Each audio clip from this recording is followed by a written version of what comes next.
ওম নমো ভগবতে রামকৃষ্ণায়। আজকের আলোচনায় আমরা দেখার চেষ্টা করব সত্যিকারের ধর্ম কি।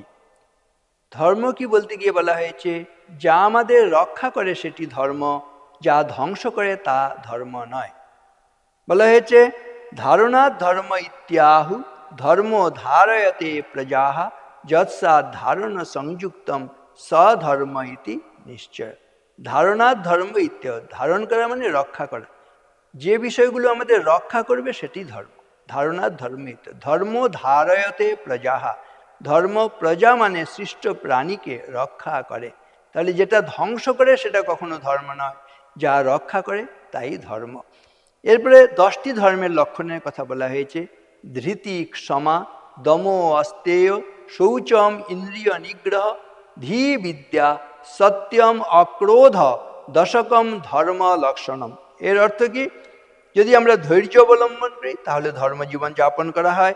ক্ষমার জীবন যাপন করলে ধর্ম রক্ষা করা হয়।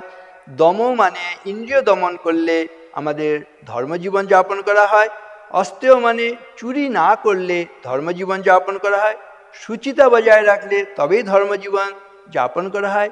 ইন্দ্রিয়গুলোকে বশীভূত করার চেষ্টা যখন করি তখন আমাদের জীবনে ধর্ম রক্ষিত হয়। ধী মানে ধৈর্য অবলম্বন করলে ধর্ম রক্ষা হয়।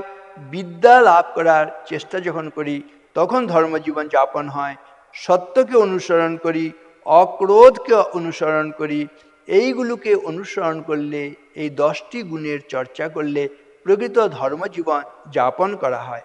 আরও একবার বলছি, ধৃতি, ক্ষমা, দম, অস্তেয়, শৌচম, ইন্দ্রিয় নিগ্রহ, ধী বিদ্যা, সত্যম, অক্রোধ, দশকম ধর্ম লক্ষণম। নমস্কার।